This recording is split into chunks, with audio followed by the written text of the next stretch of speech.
dunya wal din wassalatu wassalamu ala asrofil anbiya'i wal mursalin wa ala alihi wa sahbihi ajmain. Allahumma sholli ala Muhammad wa ala ali Muhammad.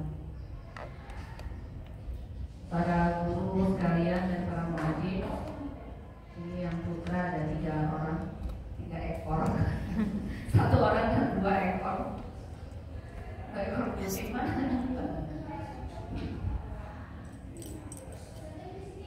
Ramak nih. Ada soal bukan kayaknya ya? Tadi disuruh. Kita lanjutkan ke materi yang kemarin. Jadi kemarin kita sudah belajar bagaimana mengkondisikan diri kita masing-masing untuk sama-sama menempatkan posisinya sesuai dengan tugas pokok dan fungsinya menjalankan roda dakwah kita di Pondok Pesantren Tahfiz Al-Quran Bait Qurani. Dan pada hari ini nggak panjang, Bu Nunung hanya fokus pada penanganan kesehatan di Pondok Pesantren, kesehatan dan keselamatan di Pondok Pesantren Tahfiz Al-Quran Bait Qurani. Jadi untuk mencapai visi dan misi organisasi dalam hal ini Pondok Pesantren Tahfiz Al-Quran Bait Qurani, salah satu pendukungnya adalah sumber daya manusia, yaitu kita sebagai guru, sebagai tenaga kependidikan yang ada di pondok. Nah, bagaimana supaya visi dan misi itu bisa kita raih? Didukung dengan kesehatan dan menjaga keselamatan. Kesehatan ada 2, kesehatan secara fisik dan kesehatan secara non fisik, kesehatan mental dan kesehatan fisik.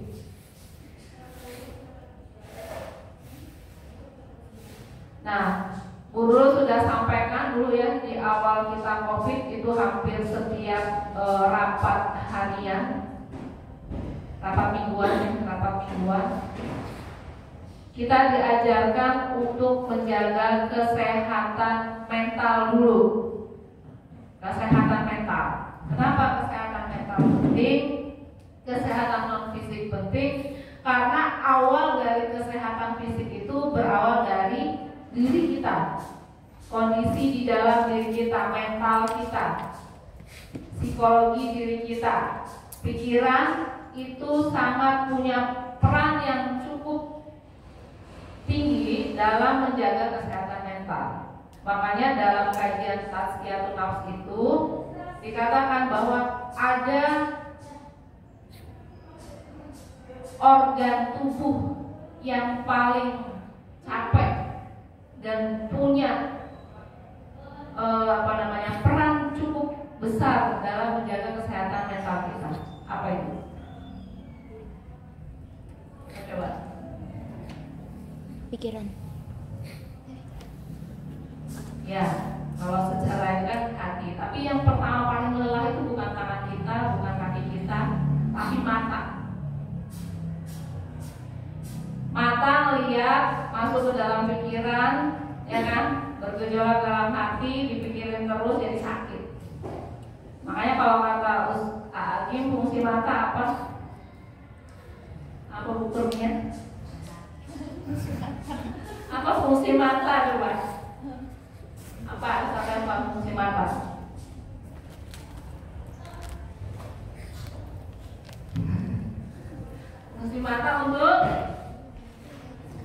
Fungsi mata untuk apa nama? Untuk melihat. Kucing punya mata? Ya. Manusia punya mata? Ya. Kucing matanya berapa? Manusia? 2. Sama-sama untuk melihat. Tapi kalau kata Hakim, fungsi mata manusia berbeda dengan mata kucing. Mata manusia fungsinya untuk melihat hal-hal yang baik. Makanya mata kemudian dilihat masuk ke dalam hati bergejolak. Terus aja gitu ya, kita ada sama, hatinya bergejolak, jadinya capek, ya kan? Capek, melebihi capeknya kaki kita naik turun tangga dari lantai 1, lantai 3, lantai 1, lantai 3, jalan ke masjid, lebih capek daripada itu semua. Makanya pentingnya untuk menjaga kesehatan hati dan pikiran itu melalui tadi apa yang diberikan oleh Allah, yaitu panca indera kita, mata, telinga, dan mulut. Kalau gitu nggak terlalu sih ya, mungkin ya, ini sederhana aja. Mata untuk melihat yang baik, telinga untuk mendengar yang baik. Nah, bagaimana kita menghadapi 130 santri dengan berbagai latar belakang yang berbeda-beda? Ya kan? Tentunya mereka punya masalah yang berbeda-beda. Nah, supaya kita tetap sehat, kita harus posisikan diri. Makanya Bunda bilang kemarin, kita harus tahu dulu siapa kita, siapa santri. Nah, ini saya ulang ya, Ustaz Ozi dan kawan-kawan Said, untuk mencapai visi kita, berarti kita harus bisa menjaga kesehatan dan keselamatan diri dan pondok. Kesehatan yang ada di dalam diri kita berarti ada dua, kesehatan fisik dan non fisik. Nah, supaya kita bisa menjaga 130 santri itu dalam keadaan sehat dan selamat, secara teori berarti kita dulu harus bisa sehat dan selamat. Nah, sehatnya kita itu ditunjang oleh apa?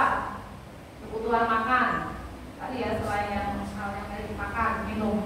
Makanya nih kemarin juga sempat ngobrol secara pribadi ya dengan Ustazah Jenny. Buat mu'adibah bangunnya jam 3, jam 2.30. Langsung kan beraktivitas tuh. Nanti makan pagi bareng santri kan. Nah, kadang-kadang santri udah makan, mu'adib belum makan, masih lanjut sampai kelas. Akhirnya makanan udah nggak ada, kita nggak makan. Sering gitu nggak? Sakit, kan? Sakit satu hari itu mungkin lambung kita masih kompromi. 2 hari, 3 hari, nah mulai dia protes. Nah, makanya tadi kembali lagi sih yang kemarin, bagaimana kita memanage diri kita. Kalau kita tahu aktivitas kita nggak kuat, nggak mungkin kuat sampai nanti sarapan pagi bareng santri atau bahkan akan kelewat dari jam itu, di malam harinya itu kita udah punya stok makanan yang akan kita makan sebelum kita aktivitas. Atau setelah anak-anak sholat kita masih bisa kan? Kalau yang putri bisa nggak? Masih bisa nggak? Semua udah turun kan? Semua udah keluar kamar, berarti sebelum semua itu berlaku udah makan apa tuh, roti kah, minum susu kah, apa yang memang sesuai dengan diri kita. Kalau belum bilang minum susu, biasanya ada yang alergi susu. Kalau yang sakit mah nggak bisa tuh minum susu, roti nggak bisa. Jadi apa yang disediakan untuk mengisi perut kita dulu. Karena kita pimpinan, kalau pemimpinnya udah sakit duluan, pasukannya gimana? Itu kan. Tapi yang jadi catatan, lihat nih, mu'adibah harus pandai. Jangan sampai nanti itu menjadi contoh atau bahkan berkolaborasi dengan para santri nih. Dari hari ini dari Ibu minta para mu'adibah sudah betul-betul bisa memisahkan posisinya dengan santri. Bagaimana berbicara dengan santri, bagaimana bergaul dengan santri. Bukan jauh-jauhan sih, tapi kita posisikan diri kita siapa. Sehingga ketika kita bicara mereka dengar. Mereka mau dengar, mereka enggak dalam tanda kutip meluncak ya, kurang ajar. Itu. Nah, tadi ya, kesehatan non fisik tadi dulu. Gimana kita menjaga diri kita sehat? Balik lagi ke materi kemarin, baper, emosi. Kalau kita udah ketemu masalah, santri yang bermasalah, alurnya udah kawan, tanganin dulu secara muadib. Nggak bisa lapor ke Bu Anis, gitu kan? Atau ke wali kelas. Nanti ditangani Bu Anis nggak bisa kan? Nah, lihat kasusnya. Kalau kasusnya itu aja, contohnya Ustazah Safira ya, anaknya itu aja kasusnya. Tinggal dicatat aja nanti pas pembagian rapor atau pas pertemuan Selasa. Kalau memang nggak nahan nih nunggu sampai pembagian rapor satu semester, Selasa itu kan kita ketemu wali santri. Kita bisa langsung panggil ibu, nanti ketemu saya ya pas Selasa. Nah, sampaikan masalahnya. Tapi dengan catatan kita sudah treatment, kita sudah kasih tahu, ibu kalau dibangunin susah, kalau udah dikasih tahu sekali, 2 kali, 3 kali belum berubah nih, masih selalu terlambat bangun misalkan, atau susah mandi, atau nggak mandi. Nah itu kan yang tahu Adit. Dulu Bu Anis nggak tahu tuh. Nah setiap Selasa itu kalau nggak 1 minggu di treatment mungkin berubah, minggu kedua terus. Nah ada anak yang nggak berubah juga, ada kan? Makanya Selasa itu jadi ajang jangan gini, mereka biar ketemu terus kita pusing dengan masalah anak itu. Anak itu happy ketemu orang tuanya, pas orang tuanya balik dia punya masalah, kita lagi yang pusing kan. Nah gimana caranya pas Selasa itu kita komunikasi. Kalau memang ada yang mau dikomunikasikan, ibu maaf ya hari ini ketemunya saya dulu. Kalau bisa dua-duanya, ada ibunya ada anaknya. Ibu nih udah 2 minggu dia ini saya udah ingetin bangunnya susah. Yang kedua mungkin apa nih, misalkan mandi tapi nggak pakai handuk, tolong dicek Bu handuknya ada atau tidak. Kalau saya tanya katanya handuknya ada, tapi pada faktanya dia kayaknya nggak pernah handukan, akibatnya badannya basah dan bau. Nah itu yang harus dikomunikasikan. Jadi gini loh, kita tuh sebagai guru, sebagai muadib bukan satu-satunya yang bisa menyelesaikan masalah santri. Kita melihat ayat itu, kita mengarahkan, kita belajar bagaimana dia bisa mencari solusi untuk masalah dia. Contoh, ada anak yang sakit berulang-ulang, sakitnya itu aja, sesak napas pusing, sesak napas pusing, baru masuk pelajaran 1 kali, 2 hari dia sakit. Nah itu kita ajak komunikasi.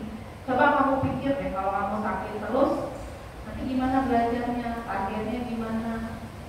Nanti ini Ustaz harus laporan nih ke orang tua kamu. Kamu kalau Ustaz laporan bahwa kamu itu sering sakit, bla bla bla, kamu mau nggak dilaporin kalau kamu tuh malas ke orang tua kamu? Ada orang tua kamu sedih loh. Nah, itu kan cara kita komunikasi menyelesaikan masalah-masalah yang non fisik tadi. Tapi dengan catatan kitanya sudah sehat secara mental. Kita bisa ngomong kayak gitu ke anak-anak kalau kita sudah bisa menyelesaikan masalah kita sendiri. Kalau kita belum bisa menyelesaikan masalah kita sendiri, kita tuh susah. Yang ada kita tuh ngeluh. Kayaknya capek banget menyelesaikan masalah santri itu, kayaknya capek. Karena kita punya masalah yang kita nggak bisa selesaikan. Makanya kembali ke materi kemarin, kita harus bisa mengenali diri kita. Kelemahan kita apa, kelebihan kita apa. Contoh nih kayak tadi pagi, ibu lihat sampah di bagian putri itu balik ke yang dulu tak banyak banget. Jadi nyapu pagi itu kayak kita harus nyapu pasar. Bayangkan sampahnya banyak. Padahal anaknya itu aja. Dulu kan pernah kejadian habis COVID ya kan ya. Setiap pembelajaran di sini tuh kertas, buku udah kayak kita nyapu pasar. Padahal anaknya itu aja. Berarti ada masalah apa di sana? Tidak tuntas di mana dia? Tidak tuntas di kemandirian dirinya menjaga kebersihan. Ya. Makanya tadi ibu bilang sama Ustazah Salma, Alivia Safira, siapa yang makan permen? Nah, ingetin dulu, pagi ini gak ada ya bungkus permen lagi setelah kajian. Nah, lihat tuh kalau masih ada, panggil anaknya. Besok ingetin lagi. Sampai pada titik kita kasih, kalau kamu makan permen terus, kenapa sih kamu makan permen? Ada masalah apa kalau kamu nggak makan permen? Apakah ketika saya ngantuk Bu, Kak saya ngantuk kalau nggak makan permen, bisa nggak diganti yang lain? Permen itu kan berbahaya. Kalau kamu makan 10 aja, berarti itu udah berapa kandungan gula yang kamu makan pagi itu? Nanti kamu bisa ambil kertas, kamu nulis aja di situ. Terus bisa nggak kamu kalau makan sesuatu, bungkusnya masuk ke dalam tas? Itu kan PR ya, PR kita kan, kebersihan itu PR kita bersama tuh.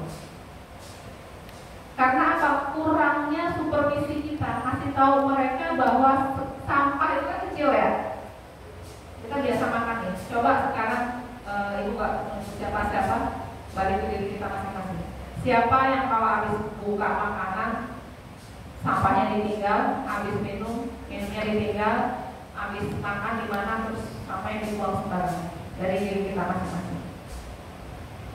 Secara tidak sadar, sebetulnya itu kalau dalam pendidikan psikologi itu orang yang suka membuat masalah untuk orang lain.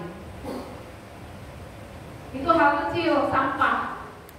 Nah nanti kalau dia hidup di lingkungan masyarakat, seperti itu. Masalah apa aja?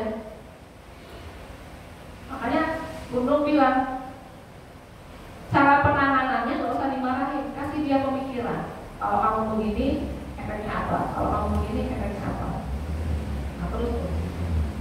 Nah anak yang malas, itu kan malas tuh maksudnya emosional. Emosional itu kan bisa marah, meledak-ledak, bisa dia diam, bisa dia menangis, bisa sangat malas. Nah kalau udah kayak gitu, ingetin sekali, 2 kali, 3 kali, dipanggil, dikomunikasi. Tadi ya saya ajarkan caranya gini. Kenapa kamu nangis? Masalah apa sih yang kamu pikirin? Kalau kamu nggak bisa cerita sama kakak, nggak bisa cerita sama abang, tulis di situ. Kamu harus bisa selesai masalah kamu, bukan orang lain, gitu kan? Kan kalau kamu marah, kamu sendiri yang mungkin nantinya. Kalau kamu nangis terus, yang mungkin juga kamu sendiri. Nah, kamu terus itu kamu bisa berubah. Itu tetap dicatat ya, dicatat. Nanti pada saat mawa atau kalau anak di mawa berarti di Selasa, muadib wajib menyampaikan ke orang tua. Dari 130 santri, berapa putrinya? 65 ya, kalau nggak salah. 60 atau 70 gitu. Putranya 50-an yang ada. Coba dah para muadib ini. Dari 50 itu kan bisa di filter, saling dikasih ranking siapa yang paling susah dikendalikan, paling bermasalah. Pasti nanti itu juga yang putri. Nah nanti dipilih santri yang memang sudah tidak bisa dikendalikan oleh kita. Siapa? A 1, 2, 3 gitu kan. Nah kalau dia buat kasus, udah yakin muadib gak bisa selesaikan kasus dia, berarti alurnya kemana? Lapor kan? Kalau yang putra dan Jenny, nanti Jenny ke Bu Adis nanti tinggal ke Bu Umur. Gimana nih masalahnya? Nanti atau dari Bu Adis udah tahu, oh ini mah cuekin aja atau biarin aja. Selama apa yang dia lakukan tidak mengganggu stabilitas pondok, tidak mengarah kepada hal-hal yang melanggar hukum syara, berkelahi, pornografi, mencuri yang berat gitu ya. Itu biarin aja dulu. Makanya ada anak yang harus kita cuekin. Artinya gini, kalau dia nyolot, udah stop, udah stop. Gak ada lagi yang bergerak. Ada yang bergerak, kita melapor sama orang. Gitu. Begitu juga yang udah stop. Gak ada ngomongin itu lagi. Stop di sini. Kalau ada yang ngomongin lagi, kakak catat lapor ke pengurus. Dari situ. Dan betul ketika ada yang ngomong, catat. Jadi yang ini lagi, kamu ngomongin itu lagi, karena kan udah bilang nggak boleh ngomongin itu lagi. Kalau kayak gini kan jadi pusing, nanti yang lain ngomong yo aja kan. Dan stop sampai situ. Nah, yang kedua makan. Kita udah diajarkan sama Ustaz Habib makan harus habis.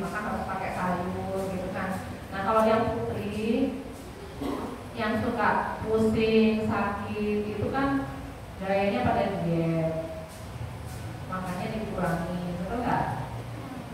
Ada nggak santri yang begitu?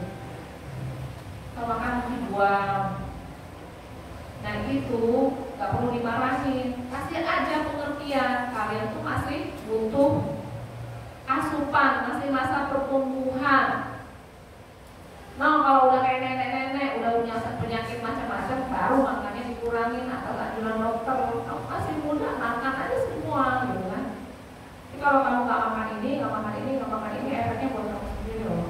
Apalagi kamu misalkan kamu perempuan, bukan cuma perempuan sih kalau kata Bu Puji, yang laki-laki juga tuh. Siapa yang suka jajan minuman-minuman manis tuh? Tahu? Bu Puji udah jelaskan di kelasnya tuh. Kalau mau sehat sampai nanti berumah tangga, ya makannya dijaga.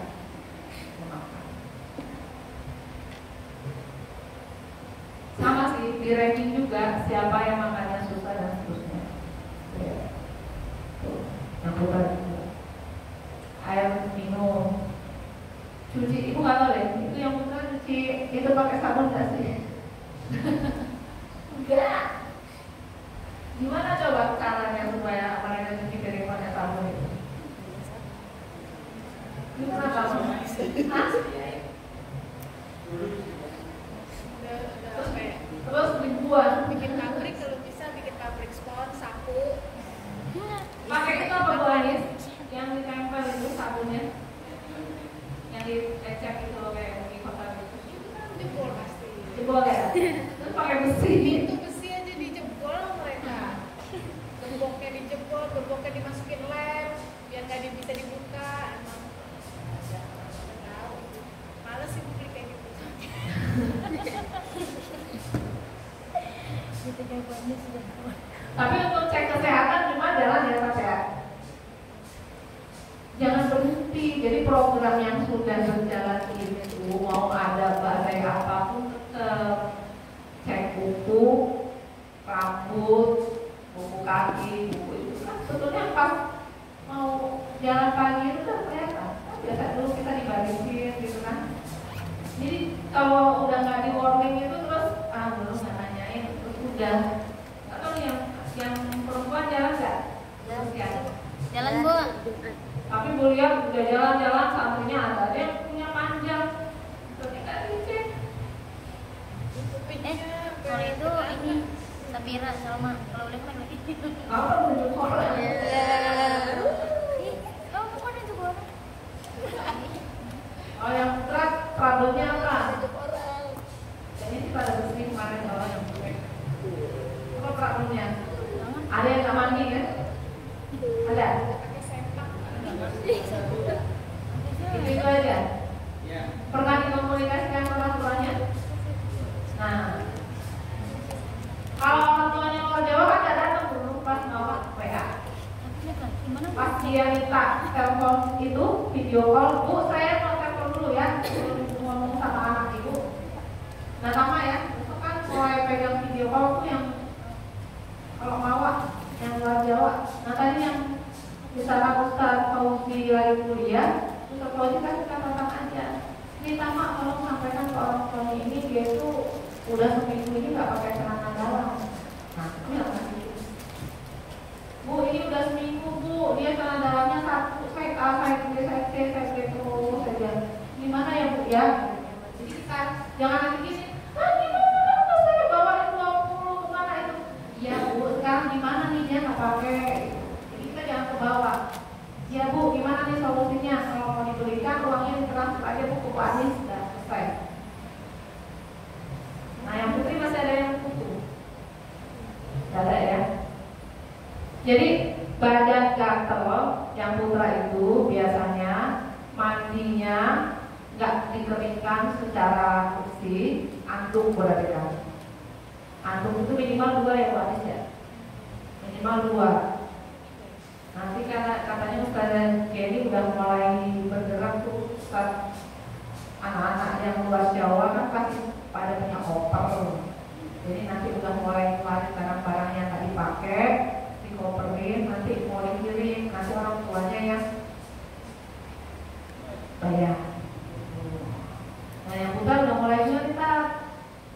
terus nanti cek yang anduknya udah warnanya mungkin dari putih jadi abu-abu ya kan, dari abu-abu jadi hitam itu, oh ini anduknya udah berubah warna, kita ganti. Ya emang kayak gitu, kita kan jadi bapak gitu, jadi emak. Nah supaya nanti anak kita juga kalau di pondok diurus orang, jadi dari sekarang kan urus anak orang dulu, ya. Kasih tahu kan anak kamu mau keluar, karena sikap kamu. Tapi enggak janda. Anaknya apa sama? Kamu gak mau kelihatan ganteng apa gitu? Nah, kalau yang perempuan bilang, cantik-cantik baru. Kalau ada anaknya udah mandi, tapi kamu mau adik lihat atau mau adik rasa masih kurang, ambil aja. Di sini deh kamu si A, udah mandi, udah ganti baju enggak, ganti dalaman enggak, ganti. Berarti kamu yang bajunya kurang bersih nih, masih tahu nanti mengganggu temannya. Jadi gini, kita itu kan hidup berkelompok banyak orang. Kalau perempuan harusnya sensitif. Kalau ada temannya yang berbeda, kurang bersih, harusnya yang lain merasa terganggu kan. Ingat tuh, mereka adalah bagian dari kita, saudara kita. Kalau dia malu, kita juga harusnya malu. Jadi kita kasih tahu. Nah, yang putra juga. Karena kalau putra kan sensitivitasnya kurang tuh hal kayak gitu. Nah, yang jadi bapak gitu, yang harus jadi bapak harus perhatian di sana. Nah, intinya siapa kalau yang perempuan? Dari Ismail. Nah, ibunya kan ada. Ibunya oke banget. Oke banget. Kalau sudah gatel satu, gatel semua, gitu kan penularannya. Makanya harus cegah di situ dari awal. Insya Allah nanti pas mos ya, Ustazah Kurnia ya mos ya nanti. Pas mos, jadi 10, 11 hari apa tuh? Rabu, Kamis. Jumat udah langsung mos ya. Jumat, duduk di situ. Nanti Sabtu Minggu kan libur ya, berarti bukurnya di situ Senin terkait dengan toharoh, fikih sholat, fikih macam-macam itu yang kebersihan didetailin nanti Ustaz Fauzi ya, koordinasi dengan bukurnya karena nanti akan dapat tugas tuh fikih bacaan sholat, wudhu, terus cara mandi junub. Jadi pisahkan nanti yang perempuan sama ukurnya, yang putra sama ukur. Nah, didampingi sama ini. Kalau yang fikih sholat nanti betul-betul ada kelompoknya disimak betul bacaannya, katanya. Diulang lagi. Nanti kalau nggak Senin lah, Selasa kan kajian. Insya Allah pokoknya. Bersama dengan santri baru. Yang selanjutnya tadi kan udah kesehatan, udah. Yang kedua keselamatan. Kita tuh punya tanggung jawab yang sangat besar. Orang tua dengan penuh keyakinan, kepercayaan penuh menitipkan anaknya untuk berada di pondok pesantren Tahfiz Al-Quran Qurani 24 jam kali sekian bulan. Sudah percaya dijamin makannya, berarti sehat, dijamin keselamatannya. Banyak kasus yang sudah terjadi di luar sana, pondok baik yang terekspos maupun tidak, bagaimana keselamatan anak-anak itu tidak terjamin. Alhamdulillah di kita santrinya yang pertama yang gak terlalu banyak, yang kedua banyak mu'adib dan PJ yang bertanggung jawab, sehingga minimalisir betul yang namanya perkelahian, pembulian. Kalau pembulian laki-laki itu berawal dari ucapan nanti jadi fisik, ya. Dan di sini dari awal berdiri Ustaz Habib sudah sampaikan kita tidak melakukan hukuman fisik. Kalau yang putri itu lebih ke psikologis, makanya nggak boleh ada geng, kelompok, ya kan? Begitu kelihatan ada satu aja namanya cepetan ditanganin. Pembulian itu bisa aja dari mata kalau perempuan, ya kan? Nah, gimana cara menanganinya? Dua-duanya diselesaikan secara terpisah, baru diislah. Kamu jangan baper, dia memang matanya begitu kalau melihat, ya kan? Manusia itu diciptakan berbeda-beda. Satu punya mata belok, satu punya mata sipit, satu bisa yang melirik, satu bisa yang merem. Kamu nggak boleh baper, dia memang seperti itu. Nah, panggillah yang itu. Kamu punya niat nggak untuk melihat dia dengan mata yang membesar? Kamu nggak ada. Nah, maaf, sudah selesai ya. Nah, itu kalau perempuan kayak gitu. Kemudian batasi kepemilikan barang-barang yang di luar sewajarnya. Perempuan biasanya itu menimbulkan tadi keinginan untuk memiliki, ya kan, iri hati dan lain-lain, sehingga menimbulkan emosi. Karena kan orang iri itu meletupnya itu marah, nggak suka, gitu kan? Nah, itu makanya harus diingatkan. Caranya gampang aja sih, misalkan dia punya sesuatu, ini dibawa pulang aja ya. Kenapa kamu suka begini-begini? Tidak baik, kamu yang lain nggak punya, kamu pengen, kamu hilang, kamu yang rugi. Nah, komunikasikan ke orang tuanya, Bu, baju yang ini dibawa pulang aja, misalkan. Ya, itu yang perempuan. Nah, secara gedung kita sudah 3 lantai. Yang di sana juga tuh, agak dekat tuh, maka anak laki kan kadang pengennya manjat lah, apalah gitu. Perlu banget perlu tulisan ini ya, bandingin tulisan paling tidak sudah ada warning di situ, tidak dipanjang misalkan.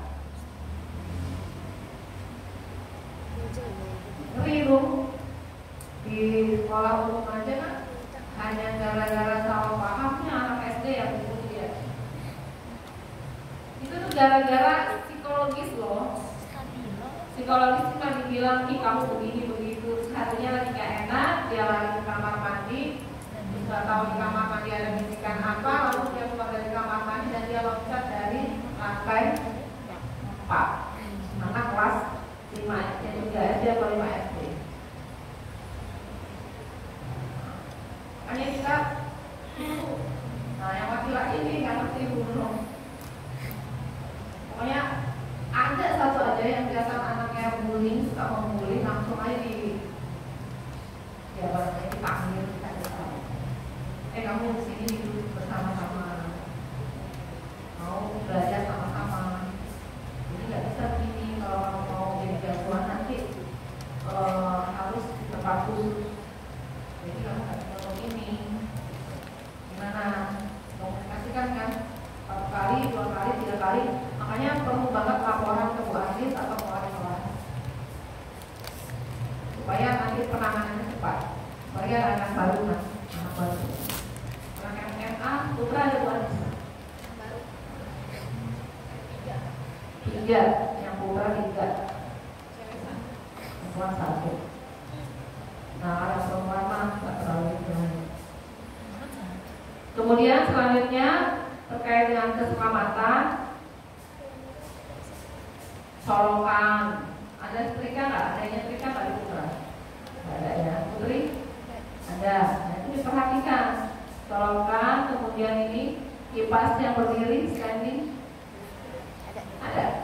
Nah, itu kalau nggak dipakai, dilepas ya colokannya. Nggak ada. Nggak boleh kita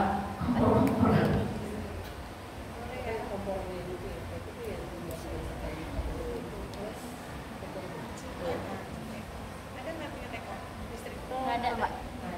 dispenser air hangat Ada di yang perempuan ada juga. karena colokannya itu kalau dia nyolok terus biasanya panas, nanti bisa keluar api ya. Kasus kebakaran yang hebat itu lama ya, namanya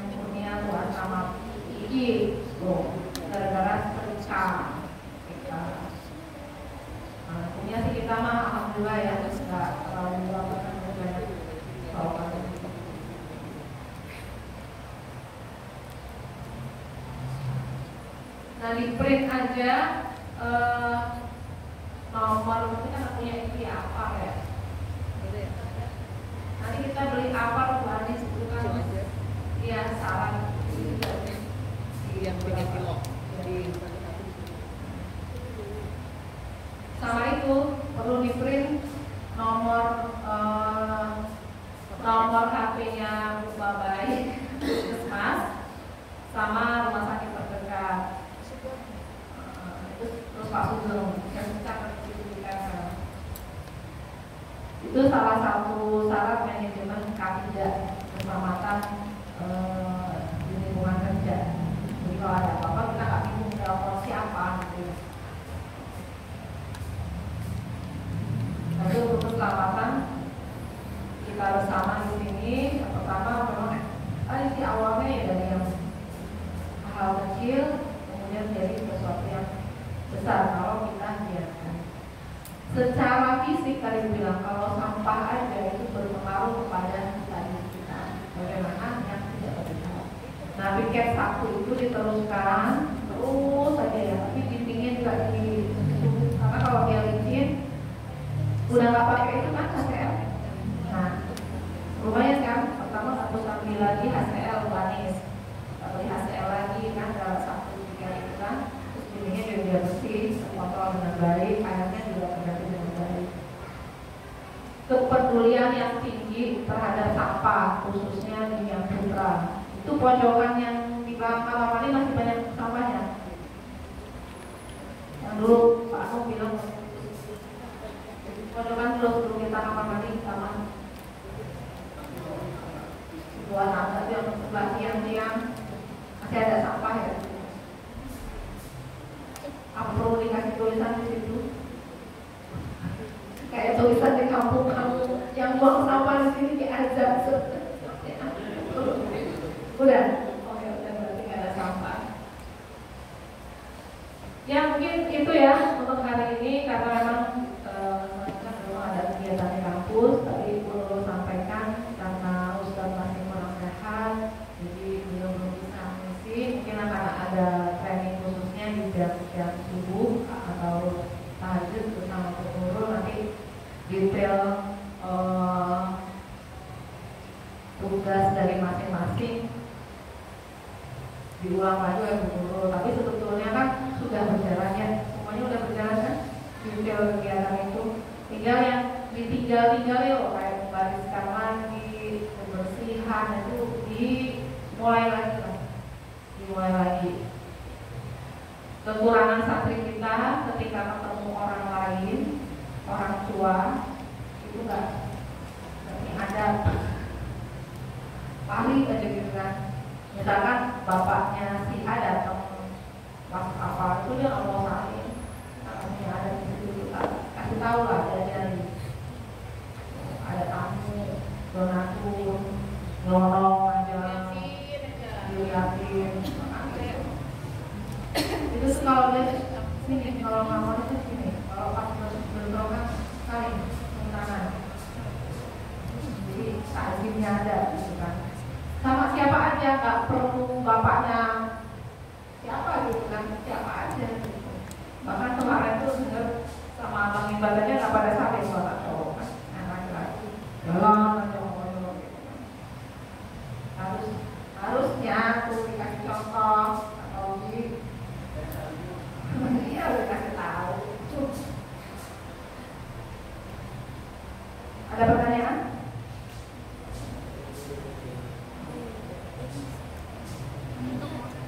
Apira mau yang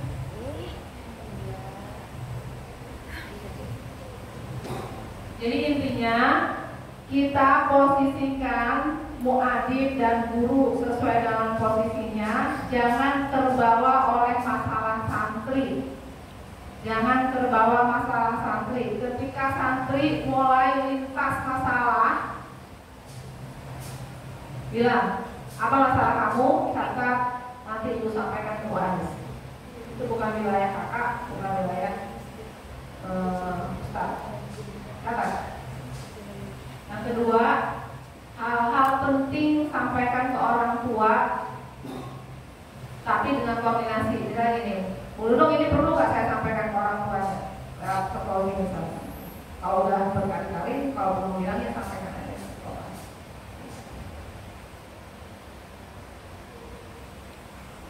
Ibu mohon betul kepeduliannya, ditingkatkan lagi. Ini sudah bagus, dipertahankan, tapi ditingkatkan lagi.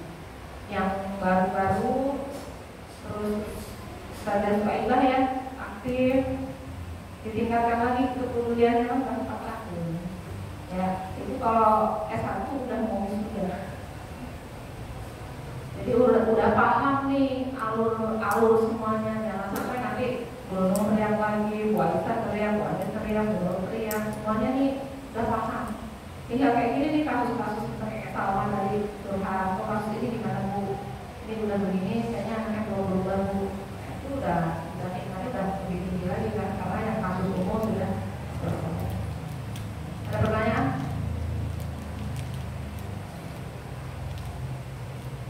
Udah ya? Itu saja yang bisa aku sampaikan hari ini. Yang menjadi target kita kemarin untuk membereskan barang-barang santri yang tidak dipakai, yang sekiranya mau dikirim ke orang tuanya, kirim. Yang sekiranya mau dibuang ke kita, berarti dikumpulkan nanti dibuang di satu tempat di pondok supaya diproses oleh Pak Anu ke tukang sampah. Cek betul ya, yang lama itu loh, anduk yang takut tuh anduk sikat gigi, jangan sampai nggak punya. Masih bersyukur kalau di sini itu Bapak bisa cerita gimana nih. Siapa pernah ke Sky? Pernah? Ini ya, paling kayu kan di Sky itu anak-anaknya mau beli sabun aja susah, gitu ya. Ada duitnya, bukan buka warungnya. Ini kan semuanya tidak ada. Yang mulai kasih orang tua kalian itu tahu kayak gitu. Ada tambahan mungkin dari Bu Yuji terkait kesehatan, penjagaan. Oh ya, terkait makanan. Makanan. Yang tadi memang hujan. Ini dong guys, ambilin. Iya. Tambahan lagi terkait makanan yang mungkin saya sampaikan di kelas, khusus dari kelas biologi. Santri kalian itu kan masih muda, berhubung saya sudah sudah lebih dari 40 tahun. Jadi jangan sampai pada saat begini, guru itu selalu bilang, kalau untuk menghasilkan seorang anak yang seperti Ali bin Abi Thalib, seperti Hasan, atau itu kan dari durasi waktu 10 tahun, bahkan belum pada saat memilih calon pasangan. Tapi pada saat kita mempersiapkannya nanti, berarti dari orang tua kita sudah dipersiapkan berapa tahun? Ada yang bilang 30 tahun, 40 tahun untuk menjadi seorang ulama besar. Nah, tapi jangan cuma sekedar ilmunya saja, tapi juga nutrisinya. Nah, nutrisi ini kan ada bagi dua nih, yang disebut halal dan thayyib. Nah, halal beras, kita harus dari mana makannya? Insya Allah dari BPI, insya Allah halal. Karena kita kan dapat bayaran atau dari donatur. Nah, yang kedua yang thayyib. Sering sekali jangankan santri, karena memang saya juga suka nanya awet nih, karena tahu makannya apa, kakak makannya apa, sebelah pun, bakso, cilok, pedes, asam, lah. Terus tiap hari makan itu, terus nasinya kadang diumpetin, kadang dibuang ke jendela, kadang ditaruh di karpet, kadang ditaruh di mana. Terus kenapa sama lagi kan sampai saya ngomongin alasannya. Jadi gini, di kebutuhan kita itu untuk kalian nggak perlu lagi dulu diet. Mungkin buat saya, Bu Nunung, Pak Fauzi mungkin yang sudah ini mungkin butuh, tapi masih ada tahapannya. Tapi buat kalian, kenapa saya bilang gitu? Kalian itu kan masih dalam proses metabolisme ya. Kalian kan pasti insya Allah nanti mau berkembang biak, maksudnya mempunyai pasangan, membentuk keluarga, mempunyai anak, istri, punya suami, punya anak, semua. Nanti kalau misalkan ke santri-santri juga diingatkan kembali. Kenapa? Karena kalau kalian makannya sekarang nih, seringnya makannya minumnya ichi ocha, terus Floridina, terus coklatos, terus apa tuh kopi-kopian. Kalian tahu nggak? Itu kandungannya itu tinggi banget. tinggi banget. Kalau misalkan kalian suka free flavor di kopi, mendingan beli kopinya kopi tubruk yang biasa, terus gulain sendiri. Itu lebih aman dibandingkan kalian beli kopi-kopi saset. Kenapa? Karena itu kadar gulanya sangat tinggi sekali. Nah, kebayang dong kalau kalian kadang beli, Bu, saya nggak ngomong kok, Bu, saya kurus, nggak ngaruh. Orang gemuk, orang kurus nggak akan mengaruh ke kadar gulanya, bahkan termasuk kolesterol. Bahkan misalnya ya, kalau kalian suka minum-minum yang tadi bukan bilang coklatos, itu yang ada tingginya itu bukan sukrosa, tapi fruktosa. Jadi rasanya manis. Pada saat kalian tes ke dokter, tes di dokter itu cuma ada kadar glukosa, pasti akan terdeteksinya Anda. Oh Bu, saya kadar glukosa saya rendah, dulu pernah dicek sama Bu Anis ya. Kadar glukosa enggak, tapi ternyata kalian masih suka saya. Padahal saya tiap hari minum kombu, coklatos dan sejenisnya. Ya karena yang terdeteksi cuma glukosanya saja, fruktosanya enggak. Nah, fruktosanya juga sama. Di dalam tubuh bisa merusak organ-organ ginjal, organ-organ paru-paru, organ-organ jantung. Yang paling dikhawatirkan khawatirnya organ-organ reproduksi. Yang harusnya yang cowok nih, yang laki-laki, yang santri nanti pada saat kalian sudah menikah menghasilkan jumlah sperma sekian ratus juta, tapi yang dihasilkan cuma berpuluh juta.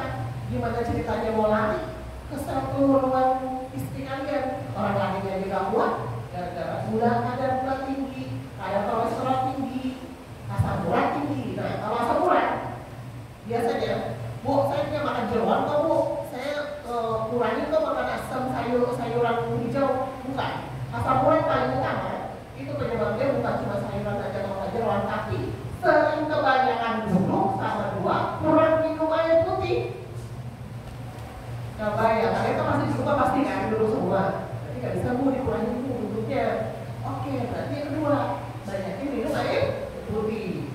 Bu males banget ke kamar mandi. Itu memang udah harus resikonya. Minimal berapa sehari? 2 liter. Jadi tapi nggak boleh kelebihan juga. Jangan sampai 5 liter. Nanti ginjalnya rusak.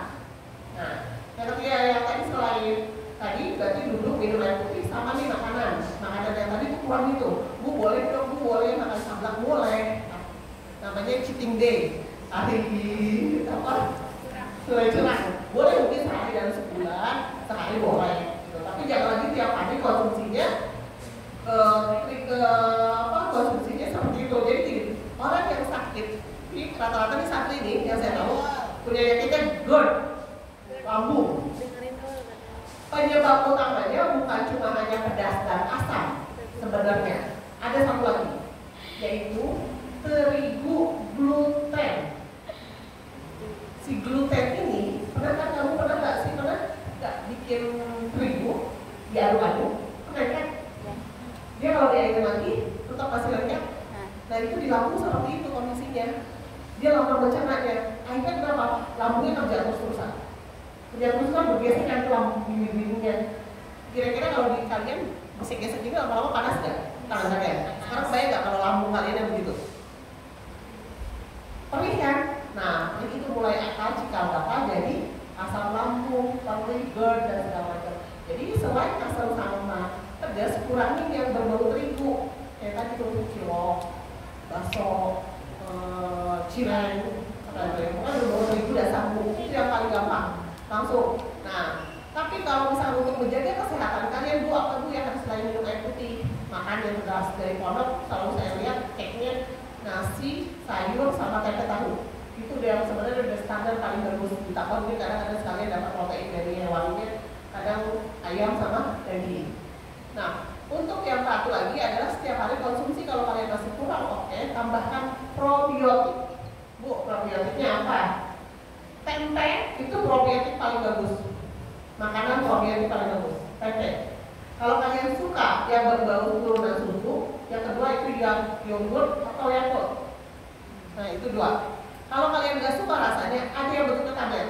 Saya lupa namanya apa, tapi ada bentuknya tablet. Itu untuk kebutuhan pencernaan kalian. Kalau merasa kalian sembuh. Kalau yang kedua udah susah, 3 lagi ada satu lagi. Minum kunyit. Bu, kunyitnya susah Bu, marut-marut. Cari yang bentuk kapsul. Minta. Kalau misalkan biasanya santri minta kan dulu nih. Minta keluhannya lambung atau apa, mungkin orang tuanya suruh saranin. Nah, Nah untuk kalau yang kalian mandi, selain penyakit itu, ada penyakit lagi kalau bangun tidur badan masih pada pegal-pegal meluap atas kiri kanan bawah. Ini sakit, buat dulu sakit, meluap pokoknya enak badan semua. Nanti satu lagi, kalian kurang vitamin B. Belilah multivitamin B1, B2 dan sejenisnya. Nggak usah yang mahal-mahal, nggak usah yang merek dari Australia, Cina dan segala macam. Pokoknya merek-merek Indonesia aja juga kayak IP dan sebagainya itu yang multivitamin bisa buat kebutuhan kalian. Nggak usah minum setiap hari, 2 hari sekali juga udah cukup. Itu kenapa? Biasanya kita kurang. Yang paling sering itu kenapa? Karena rata-rata kalau dicek kalian itu kurang zat besi. Jangan dijilat ya, tapi zat besi dapatnya dari mana Bu? Dari kayak misalkan kaki, di buah-buahan sayur juga ada. Paling tinggi itu juga kalau untuk sayuran di kangkung, di bayam dia ada besinya, zat besinya. Nggak usah banyak sih butuhnya, cuma memang kalian harus ada. Jadi nanti ingatkan ke santri kalian, ke santri adik-adik kalian, ke yang kalian atur segala macam. Kalau soal makan, nanti kalian kicap ruginya kalian sendiri. Jadi dari sekarang ini mulai sebelum kalian ngajarin santri-santrinya, kalian diri dulu nih, ditertibin terkait makanan, istirahat, jaga makanan. Kenapa? Karena gini, kalau santri itu, ya saya tahu, kok kamu makan itu apa? Kak Salma makan itu nggak apa-apa.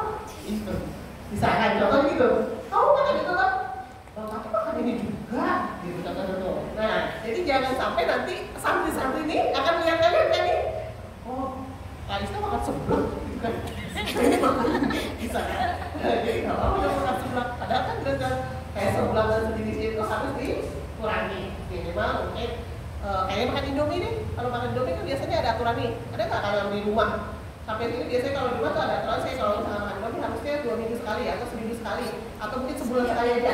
Jadi kalau minggu ini udah atau bulan ini udah, berarti kalau makan lagi bulan depan. Jadi memang harus utama dari kemarin yang Gubernur bilang untuk profesional kita harus disiplin. Nah untuk disiplin terkait kesehatan dan keselamatan yaitu dari makanan jaga. Nah yang kedua ini tadi lupa sempat di itu ya Gubernur terkait keselamatan itu sekalian keselamatan ini juga terkait sekarang ini kita harus warning lagi itu keselamatan terkait apa yang namanya pelecehan ya. Nah pelecehan kan bukan hanya perempuan ke laki-laki atau laki-laki ke perempuan laki-laki, tapi juga laki-laki dan perempuan ke perempuan. Jadi sebagai wanita, kalau kita perhatikan kalau memang ada gerak klik dari salah santri yang memang menjorok atau mengarah ke arah situ. Jadi jangan cuma hanya putra, yang putri juga kadang-kadang khawatirnya ada. Karena memang di beberapa yang saya baca di Tangsel, di beberapa pondok pesantren perempuan ada yang kasus seperti itu, sayangnya tidak di blow up. Jadi di warning aja kalau memang sudah kelihatannya sudah agak mengkhawatirkan nih kedekatannya, kalau di warning lagi.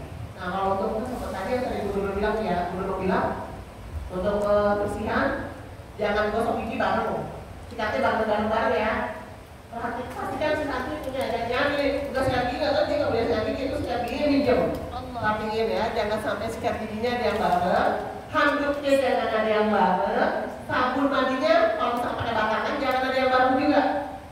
Terus kalau habis mandi, ini sering akan bikin gatal-gatal yang merah-merah dan akhirnya jadi panjang jadi penyakit gatal-gatal. Kalau habis mandi dilap pakai anduknya nggak bersih, nggak kering. Itu sering ditemukan. Jadi mereka keluar dari kalau mandi biasa langsung baju. Akhirnya kelihatan kan di bajunya gitu masih pada basah. Diperhatikan lagi. Itu yang paling bikin saling. Nah kedua lagi kasur ya, kasur selimut rajin dijemur.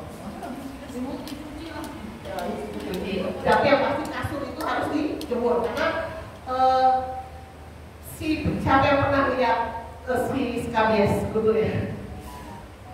Jadi kalau lihat foto asli Skabies, kalau pernah lihat videonya itu dia di bawah kulit digigit dan dia bertelur di situ. Dan jadi akhirnya bikinlah keluar lecek keluar yang kayak makan anak-anak. Nah, kalau tuh dia udah benar, dia diobatin sekalipun, dia bergerak ke sini tangan, itu sekali saja toh. Nah, di karpet. Nah, kalian kalau misalnya nggak bersih, ya udah kalian duduk di situ ada luka, dia pindah ke kalian. Makanya tetap banget kalau ada Skabies, pindah ke tulang. Jadi kalau kayak gitu udah langsung mandi, biasanya dikasih status kalau PTGS ya. Mana lagi harus diulang 7 hari. Jadi dari seluruh badan, bukan cuma ujung yang lukanya aja, tapi dari semua badannya itu harus dikasih dari ujung kepala sampai ujung kaki. Lalu ulangi lagi 7 hari setelahnya. Itu yang paling parah memang kalau di pondok biasanya skabies. Karena kalau satu udah mulai semua. Tapi skabies itu bisa tidak terjadi, yang penting kalian mandinya bersih. Jangan sampai nggak mandi. Kita bukan di negara subtropis yang cukup mandinya muka doang atau sekian tinggi. Kita negaranya negara tropis yang otomatis akan keringet di setiap lipatan-lipatan kita, kanan, kaki, kiri, kanan, bawah semua. Jadi mandi. Terus yang kedua, ganti dalaman. Ya, jangan sampai nggak pakai dalaman, ganti dalamannya. Setiap mandi usahakan ganti dalamannya. Itu untuk mencegah gimana supaya tidak pernah sakit gatal-gatal. Kalau yang selebihnya yang kemarin kalau sampai ada sakit kuku batuk pakai masker itu udah oke semua sama itu. Jadi yang kedua yaitu intinya untuk makanan sama yang pembersihannya. Ini tuh belum. Ya, makasih ya Budi. Baik, itu saja yang kita bahas hari ini. Mudah-mudahan bisa membawa kita dan sama-sama berdoa mohon kepada Allah memberikan kemudahan, kelancaran dan pengembangan amanah, kesehatan dan kepercayaan diri atas amanah yang diberikan. Ini menjadi hal penting juga karena kita harus pede. Tidak semua orang mendapatkan kepercayaan yang sama untuk berada di posisi yang kita ada sekarang. Jadi kita syukuri, bisa saja orang di luar sana menginginkan posisi yang saat ini kita sedang diberikan amanah. Jadi jangan pernah berkecil hati, mungkin aduh di sini capek banget, gitu ya, harus begini, harus begitu, belum kuliah. Kalau kita cuma bicara capek banget, kemudian dipasang di status, apakah kemudian itu menyelesaikan masalah? Kemudian capeknya jadi hilang, kan enggak. Yang ada jadi tambah capek, ya, jadi tambah capek. Kita pasang status itu kan untuk dilihat orang, nggak pengen dilihat orang. Setelah pengen dilihat, pengen dikomentari. Makanya paling aman pasanglah status yang isinya adalah menguatkan diri kita sendiri dan menguatkan orang lain. Status dakwah paling aman lagi status flyer ajakan donasi. Kita ada kejariannya, diem aja satu hari status kita. Alhamdulillah ada yang nyangkut 2 orang transfer ke siswa, ya kan? Besok ada lagi. Insya Allah masalah yang kita hadapi, rasa capek kita, terus kemudian skripsi kita, itu dibantu sama Allah, dibantu. Tapi tadi harus yakin dulu. Kalau nggak yakin ya. Itu saja kita akhiri pertemuan hari ini ya. Jadi selanjutnya bersama Ustazah Nurul dan Buya Habib langsung di sesi-sesi jam beliau. Tentunya akan ada rapat juga setelah ini, rapat khusus nanti persiapan santri baru dan setelah itu persiapan untuk ajaran baru. Jadi nanti begitu santri baru langsung kegiatannya mos di hari Jumat itu penerimaan dan lain-lain. Belum didiskusikan ya Bu Anis ya, teknis kedatangannya seperti apa dan lain-lain, nanti didiskusikan melalui grup. Nanti ada kajian, jadi kalian itu ya siap-siap segala hal yang diperlukan. Kelas 10 lama, kelas 7 baru, kelas 7 lama melimpahkan semua datanya nanti ke wali kelas yang baru. Pembagian wali kelas juga belum bisa ibu sampaikan karena datanya masih ibu urul. Takutnya nanti ibu sampaikan ternyata ada perubahan yang ada di ibu. Itu saja, mohon maaf lahir batin. Wabillahi taufiq hidayah. Wassalamualaikum warahmatullahi wabarakatuh. Waalaikumsalam warahmatullahi wabarakatuh. Oh.